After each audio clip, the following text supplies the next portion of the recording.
क्या आपको कभी बैंक ने लोन देने से मना कर दिया है? क्या क्रेडिट कार्ड का आवेदन रिजेक्ट हो गया?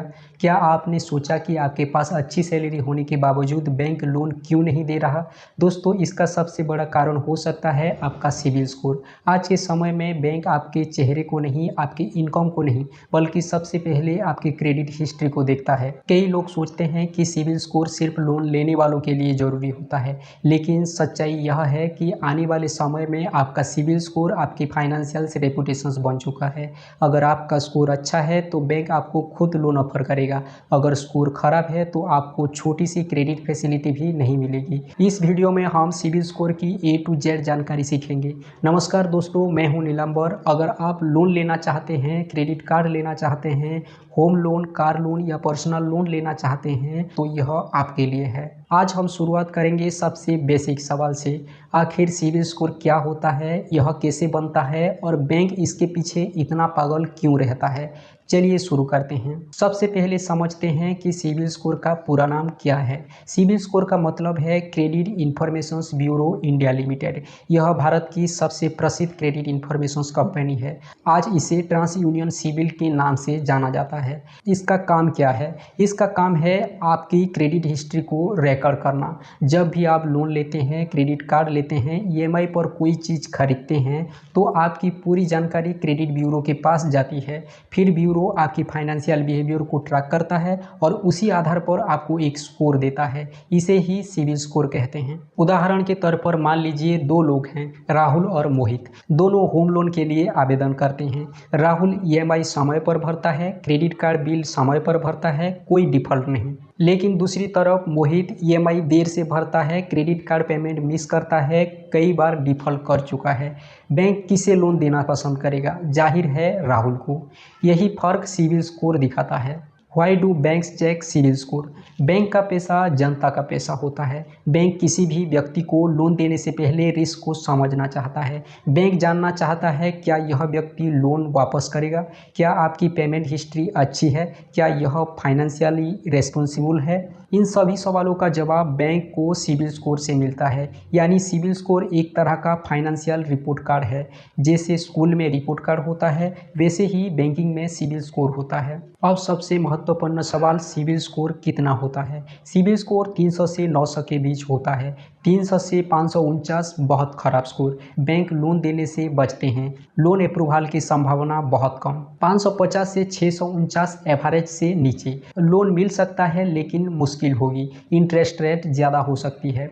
650 से 749 गुड स्कोर, कई बैंक लोन देने पर विचार करेंगे, अप्रूवल चांसेस बढ़ जाती है। 750 से 799 very good score, loan approval आसान, क्रेडिट कार्ड अप्रूवल आसान, अच्छी इंटरेस्ट रेट मिलने की संभावना। 800 से 900 एक्सेलेंट स्कोर, बैंक का पसंदीदा ग्राहक, प्री अप्रूव्ड ऑफर मिल सकते हैं, बेहतरीन लोन टर्म्स मिल सकती है। कई लोग सोचते हैं क्या 900 स्कोर आ सकता है? हाँ, आ सकता है, लेकिन यह बहुत कम लोगों का होता है। असल में 750 प्लस स्कोर को ही बहुत अच्छा माना जाता है। अगर आपका स्कोर 750 से ऊपर है तो अधिकांश बैंक आपको लो रिस्क कस्टमर मानते हैं, इसलिए 900 के पीछे भागने की ज़रूरत नहीं है। 750 प्लस का लक्ष्य रखना पर्याप्त है। दोस्तों, अब तक हमने समझा कि सिबिल स्कोर क्या होता है, इसकी रेंज क्या होती है और बैंक इसे इतना महत्वपूर्ण क्यों मानते हैं। लेकिन अभी का सवाल और भी महत्वपूर्ण है। आखिर सिबिल स्कोर बनता कैसे है? क्या सिर्फ लोन लेने से स्कोर बनता है? क्या क्रेडिट कार्ड रखने से स्कोर बढ़ता है? क्या एक बार EMI लेट हो जाए तो स्कोर खराब हो जाता है? और सबसे बड़ा सवाल, सिबिल स्कोर के पीछे कौन कौन से फैक्टर्स काम करते हैं? अगर आप यह समझ गए तो आप अपने स्कोर को खुद इम्प्रूव कर सकते हैं। चलिए शुरू करते हैं। सबसे पहले एक बात समझ लीजिए, सिबिल स्कोर कोई रैंडम नंबर नहीं है। यह आपके फाइनेंशियल बिहेवियर का रिजल्ट होता है। क्रेडिट ब्यूरो आपके बारे में कई तरह की जानकारी कलेक्ट करता है। आपने कितने लोन लिए, कितने क्रेडिट कार्ड हैं, पेमेंट समय पर करते हैं या नहीं, कितने क्रेडिट लिमिट उपयोग करते हैं, कितनी बार लोन के लिए अप्लाई करते हैं। इन सभी जानकारी को देखकर एक स्कोर तैयार किया जाता है। Factor number 1, payment history. यह सबसे महत्वपूर्ण फैक्टर है। लगभग 30% से 35% तक इम्पैक्ट पेमेंट हिस्ट्री का माना जाता है। इसका मतलब है क्या आपने EMI समय पर भरी, क्या क्रेडिट कार्ड बिल समय पर जमा किया, क्या कोई पेमेंट मिस की, क्या कोई डिफ़ॉल्ट हुआ? यानी उदाहरण के तौर पर मान लीजिए आपकी ईएमआई हर महीने की 5 तारीख को कटती है। अगर आप लगातार समय पर भुगतान करते हैं तो ब्यूरो को पॉजिटिव सिग्नल मिलता है। लेकिन अगर आप ईएमआई मिस कर दें, क्रेडिट कार्ड बिल लेट भरें, लोन डिफ़ॉल्ट कर दें तो नेगेटिव सिग्नल जाता है और स्कोर गिर सकता है। कई लोग सोचते हैं कि सिर्फ एक ईएमआई लेट हुई है, क्या फ़र्क पड़ेगा? फ़र्क पड़ सकता है, विशेषकर अगर डिले 30 दिन, 60 दिन या 90 दिन से अधिक हो जाए। Factor number 2, credit utilisation ratio.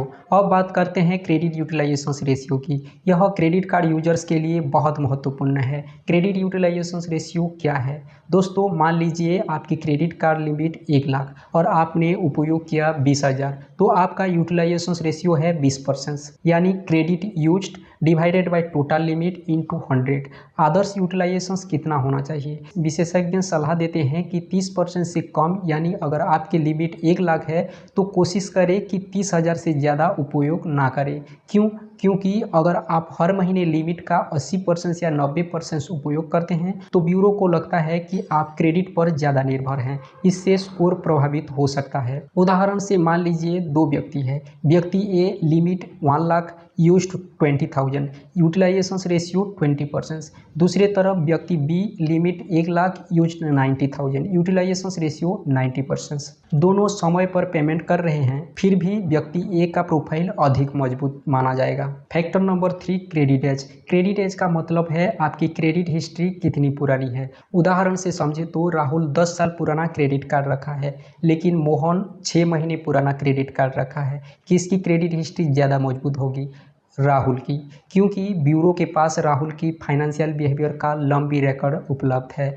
इसलिए पुराने क्रेडिट कार्ड को बिना सोचे समझे बंद नहीं करना चाहिए। Factor number 4, credit mix. Credit mix का मतलब है आपके पास किस प्रकार के लोन है। सिक्योर्ड लोन जैसे कि home loan, car loan, loan against property, unsecured loans जैसे कि पर्सनल लोन, क्रेडिट कार्ड। अगर आपके क्रेडिट प्रोफाइल में दोनों प्रकार के क्रेडिट का संतुलित मिश्रण है तो यह सकारात्मक माना जाता है, लेकिन लगातार पर्सनल लोन और क्रेडिट कार्ड पर निर्भरता रिस्की मानी जा सकती है। Factor number 5, new credit inquiries. जब भी आप लोन या क्रेडिट कार्ड के लिए अप्लाई करते हैं, बैंक आपके क्रेडिट रिपोर्ट चेक करता है। इसे हार्ड इंक्वायरी कहते हैं। अगर आपने 1 महीने में 8 क्रेडिट कार्ड्स के लिए अप्लाई किया, 4 पर्सनल लोन के लिए अप्लाई किया, तो ब्यूरो को लगेगा कि आपको क्रेडिट की तत्काल जरूरत है। यह रिस्क का संकेत हो सकता है। इसलिए बार बार लोन या क्रेडिट कार्ड के लिए अप्लाई करना स्कोर को प्रभावित करता है। सिबिल स्कोर को प्रभावित करने वाले मुख्य फैक्टर्स जैसे कि payment history, credit utilisation ratio, credit age, credit mix, new credit inquiries. अगर आप इन 5 फैक्टर को सही तरीके से मैनेज करते हैं तो धीरे धीरे आपका स्कोर बेहतर हो सकता है। दोस्तों, जब भी कोई व्यक्ति लोन के लिए आवेदन करता है, बैंक सिर्फ उसका सिबिल स्कोर नहीं देखता। जी हाँ, यह एक बहुत बड़ी गलतफहमी है। कई लोग का स्कोर 750 प्लस होता है, फिर भी लोन रिजेक्ट हो जाता है। वही कुछ लोगों का स्कोर थोड़ा कम होने के बावजूद लोन अप्रूव हो जाता है। ऐसा क्यों? क्योंकि बैंक सिर्फ स्कोर नहीं बल्कि पूरी सिबिल रिपोर्ट देखता है। अब हम सीखेंगे सिबिल रिपोर्ट क्या होता है, इसमें क्या क्या जानकारी होती है, डीपीडी क्या होता है, रिटर्न ऑफ, सेटल्ड और क्लोज्ड का मतलब क्या है, बैंक किन चीज़ों को देखकर लोन अप्रूव या रिजेक्ट करता है। चलिए शुरू करते हैं। अगर सिबिल स्कोर आपका फाइनेंशियल मार्कशीट है तो सिबिल रिपोर्ट आपकी पूरी फाइनेंशियल फाइल है। स्कोर सिर्फ एक नंबर है, लेकिन रिपोर्ट में आपकी पूरी क्रेडिट जर्नी दिखाई देती है, जैसे कितने लोन लिए, कितने क्रेडिट कार्ड है, पेमेंट हिस्ट्री कैसे है, कोई डिफ़ॉल्ट हुआ या नहीं, कितनी बार लोन अप्लाई किया, कौन कौन से अकाउंट्स एक्टिव है। इन सभी जानकारियों का रिकॉर्ड रिपोर्ट में होता है। सिबिल रिपोर्ट में कौन कौन से सेक्शंस होते हैं? आमतौर पर सिबिल रिपोर्ट में निम्न सेक्शन होते हैं जैसे कि पर्सनल इंफॉर्मेशंस। इसमें शामिल होता है नाम, जन्म तिथि, पान number, mobile number, address, email ID. दूसरा, एम्प्लॉयमेंट इंफॉर्मेशंस। कुछ मामले में जॉब डिटेल्स, इनकम इंफॉर्मेशंस भी रहता है। तीसरा, अकाउंट इंफॉर्मेशंस। यह सबसे महत्वपूर्ण सेक्शंस होता है, यही बैंक सबसे ज़्यादा ध्यान देता है। इसमें क्या दिखाई देते हैं? इसमें दिखाई देते हैं loan type, credit card details, loan amount, outstanding amount, EMI status, account status. चौथा, इंक्वायरी सेक्शंस। यह दिखाता है किस बैंक ने कब आपकी क्रेडिट रिपोर्ट चेक की। दोस्तों, अब समझते हैं अकाउंट इन्फॉर्मेशंस के बारे में। मान लीजिए आपने होम लोन लिया, कार लोन लिया, क्रेडिट कार्ड लिया, तो इन सभी अकाउंट्स की जानकारी रिपोर्ट में दिखाई देगी। उदाहरण से समझे तो loan types, home loan, loan amount 30 lakh, outstanding 22 lakh, यानी स्टाटस एक्टिव। यह देखकर बैंक समझ जाता है कि आप पहले से कितनी लायबिलिटी कैरी कर रहे हैं। इसके बाद समझते हैं डीपीडी क्या होता है। डीपीडी का मतलब है डेज पास्ट ड्यू, यानी पेमेंट कितने दिन लेट हुई। उदाहरण से समझे तो ईएमआई ड्यू डेट 5 जून, पेमेंट डेट 15 जून, डिले 10 दिन, तो डीपीडी रिकॉर्ड में डिले दिखाई देगा। कॉमन डीपीडी कोड्स जैसे कि 000 यानी पेमेंट ऑन टाइम, 030 यानी 30 डेज डिले, 060 यानी 60 डेज डिले, 090 यानी 90 डेज डिले एंड 120 यानी 120 डेज डिले। जितना बड़ा डीपीडी होगा उतना ज़्यादा नेगेटिव इम्पैक्ट पड़ सकता है। अब समझते हैं why DPD is important. Bank सबसे पहले यही देखता है कि आपने पेमेंट समय पर किया या नहीं। अगर रिपोर्ट में लगातार 030, 060, 090 जैसी एंट्रीज है तो बैंक समझ जाता है कि बोरोअर्स पेमेंट डिसिप्लिन मेंटेन नहीं कर रहा। इससे लोन अप्रूवल मुश्किल हो सकता है। इसके बाद जानते हैं क्लोज्ड अकाउंट क्या होता है। क्लोज्ड अकाउंट का मतलब लोन पूरी तरह चुका दिया गया है, यानी आपने कार लोन लिया, सारी ईएमआई भर दी, लोन समाप्त हो गया, स्टाटस क्लोज्ड। यह एक पॉजिटिव साइन माना जाता है। इसके बाद समझते हैं सेटल्ड अकाउंट क्या होता है। यह बहुत महत्वपूर्ण टॉपिक है, कई लोग इससे अनजान होते हैं। सेटल का मतलब आपने पूरा लोन नहीं चुकाया लेकिन बैंक से समझौता कर लिया, यानी loan outstanding 2 lakh, bank settled offer 1,20,000, आपने 1,20,000 देकर अकाउंट बंद कर दिया, बैंक ने बाकी राशि माफ कर दी, लेकिन क्रेडिट रिपोर्ट में स्टाटस आएगा सेटल्ड और यह नेगेटिव माना जाता है। इसके बाद समझते हैं रिटर्न ऑफ अकाउंट क्या होता है। रिटर्न ऑफ का मतलब बैंक को लगता है कि लोन रिकवरी होना मुश्किल है, इसीलिए वह अकाउंट को रिटर्न ऑफ कैटेगरी में डाल देते हैं। ध्यान दें, रिटर्न ऑफ का मतलब लोन माफ नहीं हुआ, रिकवरी की कार्रवाई फिर भी जारी रह सकती है। क्रेडिट रिपोर्ट में रिटर्न ऑफ एंट्री बहुत गंभीर मानी जाती है। इसके बाद समझते हैं हार्ड इंक्वायरी और सॉफ्ट इंक्वायरी के बारे में। हार्ड इंक्वायरी यानी जब बैंक लोन या क्रेडिट कार्ड एप्लीकेशंस पर रिपोर्ट चेक करता है, यह रिपोर्ट में दिखाई देती है। और सॉफ्ट इंक्वायरी यानी जब आप स्वयं अपना सिबिल स्कोर चेक करते हैं या कोई प्री अप्रूव्ड ऑफर चेक होता है तो इसको सॉफ्ट इंक्वायरी माना जाता है। सॉफ्ट इंक्वायरी का स्कोर पर प्रभाव नहीं पड़ता। दोस्तों, अब जानते हैं बैंक लोन अप्रूव करते समय क्या देखता है। बैंक केवल स्कोर नहीं देखता, बैंक देखता है score, DPD history, active loans, outstanding amount, settled accounts, return of accounts, recent inquiries, credit utilisations और इनकम वर्सेस लाइबिलिटीज। दोस्तों, अगर आपका सिबिल स्कोर 500, 550 या 600 के आसपास है तो घबराने की ज़रूरत नहीं है। सबसे अच्छी बात यह है कि सिबिल स्कोर स्थायी नहीं होता। आज आपका स्कोर कम है लेकिन सही फाइनेंशियल हैबिट्स अपनाकर आप इसे 750 प्लस तक ले जा सकते हैं। मैंने बैंकिंग में ऐसे कई ग्राहकों को देखा है जिनका स्कोर 550 था और कुछ महीने बाद 750 प्लस हो गया, लेकिन इसके लिए आपको एक सही स्ट्रैटेजी अपनानी होगी। आज मैं आपको step by step action plan बताऊंगा। सबसे पहले यह समझिए, सिबिल स्कोर रातों रात नहीं बढ़ता, यह धीरे धीरे इम्प्रूव होता है। क्रेडिट ब्यूरो आपके फाइनेंशियल बिहेवियर को लगातार मॉनिटर करता है, इसलिए शॉर्टकट नहीं है, इंस्टेंट इम्प्रूवमेंट भी नहीं है। कंसिस्टेंसी ही सबसे बड़ा सीक्रेट है। स्टेप 1, अपनी क्रेडिट रिपोर्ट डाउनलोड करें। बहुत से लोग स्कोर सुधारना चाहते हैं लेकिन उन्हें समझ नहीं आता कि कैसे करें। सबसे पहले अपनी क्रेडिट रिपोर्ट देखें, एक्टिव लोन चेक करें, क्रेडिट कार्ड्स चेक करें, आउटस्टैंडिंग अमाउंट चेक करें। अपने आप से पूछें, क्या कोई गलत एंट्री है, क्या कोई लोन दिख रहा है जो आपका नहीं है, क्या कोई सेटल्ड अकाउंट दिख रहा है, क्या कोई रिटर्न ऑफ एंट्री है। यही से सुधार की शुरुआत होती है। स्टेप नंबर 2, सभी ईएमआई समय पर भरें। यह सबसे महत्वपूर्ण कदम है। यदि आप अगले 6 से 12 महीनों तक सभी ईएमआई समय पर भरते हैं तो ब्यूरो को पॉजिटिव सिग्नल मिलता है, यानी ऑटो डेबिट एक्टिव करें, ईएमआई डेट से पहले बैलेंस मेंटेन करें, एक भी ईएमआई मिस ना करें। Step number 3, credit card bill full payment करें। अगर आपके पास क्रेडिट कार्ड है तो ड्यू डेट पर फुल पेमेंट भरने की कोशिश करें। कई लोग सिर्फ मिनिमम ड्यू भरते हैं। यह हैबिट लंबे समय में फाइनेंशियल स्ट्रेस बढ़ा सकती है। गोल्डन रूल ये कहता है कि क्रेडिट कार्ड को लोन की तरह नहीं, पेमेंट टूल की तरह इस्तेमाल करें। स्टेप नंबर 4, क्रेडिट यूटिलाइजेशन 30% से नीचे रखें। मान लीजिए क्रेडिट लिमिट 1 लाख है तो आदर्श उपयोग 20,000 से 30,000 रखें। यदि आप हर महीने 80,000 से 90,000 उपयोग करते हैं तो स्कोर प्रभावित हो सकता है। बेटर ऑप्शन यही है कि यदि संभव हो तो क्रेडिट लिमिट इंक्रीज करवाएं, इससे यूटिलाइजेशन रेशियो कम हो सकता है। स्टेप नंबर 5, पुरानी क्रेडिट कार्ड्स बंद ना करें।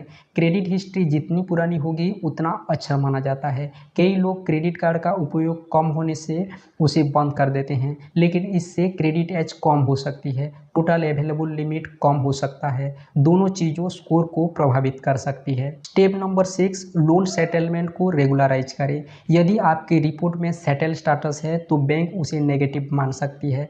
इसमें क्या करें? बैंक से संपर्क करें, आउटस्टैंडिंग ड्यूज क्लियर करें, नो ड्यू सर्टिफिकेट प्राप्त करें, जहां संभव हो सेटल्ड अकाउंट को रेगुलराइज करें। स्टेप नंबर 7, बार बार लोन एप्लीकेशंस ना करें। कई लोग personal loan, credit card, instant loan के लिए बार बार अप्लाई करते हैं। हर बार हार्ड इंक्वायरी होती है। रूल यही कहता है कि ज़रूरत होने पर ही अप्लाई करें। Step number 8, credit mix improve करें। बैंक एक बैलेंस्ड प्रोफाइल पसंद करता है। उदाहरण के तौर पर मान लीजिए होम लोन के साथ क्रेडिट कार्ड या फिर कार लोन के साथ क्रेडिट कार्ड। लगातार पर्सनल लोन और इंस्टेंट लोन लेने से आदत रिस्की मानी जाती है। Step number 9, small secured credit से शुरुआत करें। यदि आपका स्कोर बहुत कम है या क्रेडिट हिस्ट्री नहीं है तो आप सिक्योर्ड क्रेडिट कार्ड या फिर एफडी बैक्ड क्रेडिट कार्ड का उपयोग कर सकते हैं। इससे पॉजिटिव क्रेडिट हिस्ट्री बनती है। उदाहरण से मान लीजिए एफडी 50,000, बैंक आपको एफडी के अगेंस्ट क्रेडिट कार्ड जारी कर सकता है। आप समय पर बिल भरते रहें, धीरे धीरे स्कोर इम्प्रूव हो सकता है। स्टेप नंबर 10, क्रेडिट रिपोर्ट में एरर हो तो डिस्प्यूट रेज करें। यदि आपके रिपोर्ट में गलत एंट्री है तो उसे इग्नोर ना करें।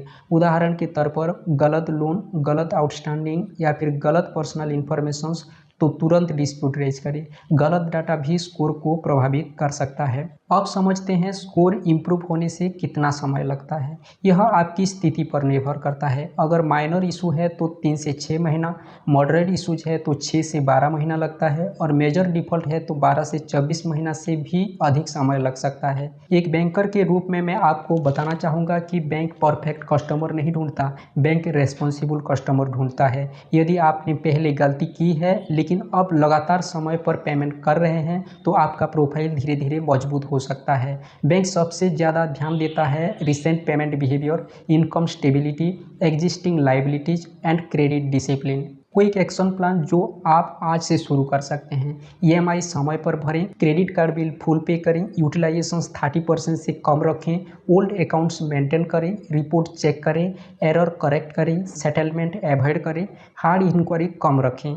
दोस्तों, अब आपको समझ आ गया होगा कि सिविल स्कोर इम्प्रूव करना मुश्किल नहीं है, लेकिन डिसिप्लिन जरूरी है। दोस्तों, सिविल स्कोर के बारे में इंटरनेट पर बहुत सारी आधी अधूरी और गलत जानकारियाँ मौजूद है। कुछ लोग कहते हैं क्रेडिट कार्ड लेने से सिविल स्कोर खराब हो जाता है, सिविल स्कोर चेक करने से स्कोर कम हो जाता है, लोन सेटलमेंट करने से कोई फर्क नहीं पड़ता, कैश ट्रांजैक्शंस करने वालों को सिविल स्कोर की ज़रूरत नहीं होती। लेकिन इनमें से कई बातें पूरी तरह गलत है। आज इस भाग में हम सिविल स्कोर से जुड़े सबसे बड़ी मिथ, फैक्ट्स और एक्सपर्ट टिप्स जानेंगे। मिथ नंबर 1 ये है कि क्रेडिट कार्ड रखने से सिविल स्कोर खराब होता है। यह सबसे बड़ा मिथ है। सच्चाई यह है कि क्रेडिट कार्ड आपकी स्कोर को खराब नहीं करता, गलत उपयोग स्कोर को खराब करता है। यदि आप समय पर बिल पे करते हैं, लिमिट का कम उपयोग करते हैं, फुल पेमेंट करते हैं तो क्रेडिट कार्ड आपके स्कोर को बेहतर बनाने में मदद करता है। मिथ नंबर 2, अपना सिविल स्कोर चेक करने से स्कोर कम हो जाता है। यह भी गलत धारणा है। जब आप स्वयं अपना स्कोर चेक करते हैं तो इसे सॉफ्ट इंक्वायरी कहा जाता है। सॉफ्ट इंक्वायरी का आपके स्कोर पर कोई नेगेटिव इम्पैक्ट नहीं पड़ता, इसलिए समय समय पर अपना स्कोर चेक करना अच्छी आदत है। मिथ नंबर 3, लोन सेटलमेंट और लोन क्लोजर एक ही चीज़ है। बिल्कुल नहीं। लोन क्लोज्ड यानी पूरा लोन चुकाया गया, क्रेडिट प्रोफाइल के लिए पॉजिटिव माना जाता है, लेकिन लोन सेटल्ड बैंक से समझौता करके कम राशि दी गई है, क्रेडिट प्रोफाइल के लिए ये नेगेटिव है। बैंक दोनों में बहुत बड़ा अंतर मानता है। मिथ नंबर 4, हाई सैलरी का मतलब हाई सिविल स्कोर। सैलरी और सिविल स्कोर अलग चीज़ है।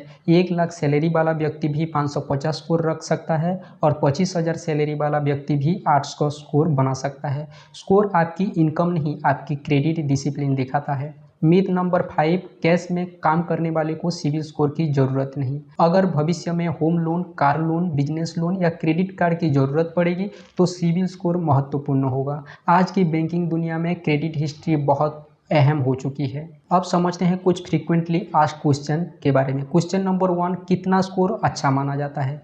सामान्यतः 750 प्लस अच्छा रहता है, 800 प्लस बहुत अच्छा और 850 प्लस उत्कृष्ट। अधिकांश बैंक 750 से ऊपर के स्कोर को पॉजिटिव मानते हैं। क्वेश्चन नंबर 2, सिबिल स्कोर कितने समय में अपडेट होता है?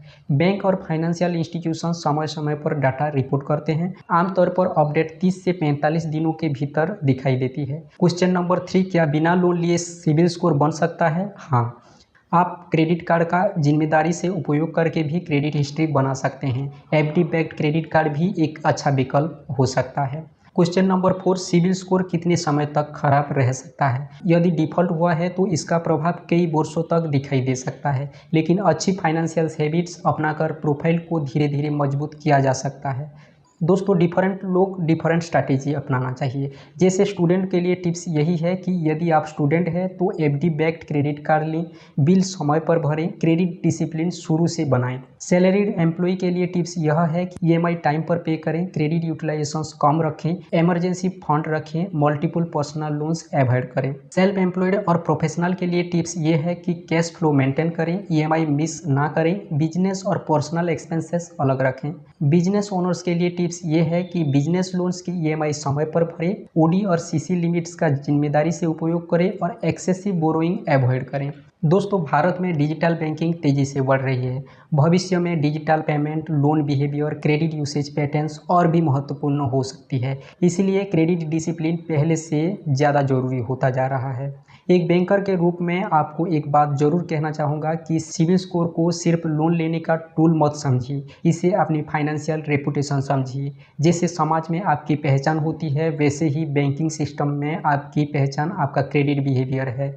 यदि आप समय पर पेमेंट करते हैं, जिम्मेदारी से क्रेडिट उपयोग करते हैं, फाइनेंशियल प्लानिंग करते हैं, तो आपका स्कोर धीरे धीरे मजबूत हो सकता है। दोस्तों, याद रखिए, लोन बैंक देता है लेकिन भरोसा आपका सिबिल स्कोर दिलाता है। अगर आपका स्कोर अच्छा है तो बैंकिंग अपॉर्चुनिटीज आपके लिए आसान हो सकती है, और अगर अभी से स्कोर अच्छा नहीं है तो आज से सही फाइनेंशियल हैबिट्स शुरू कीजिए।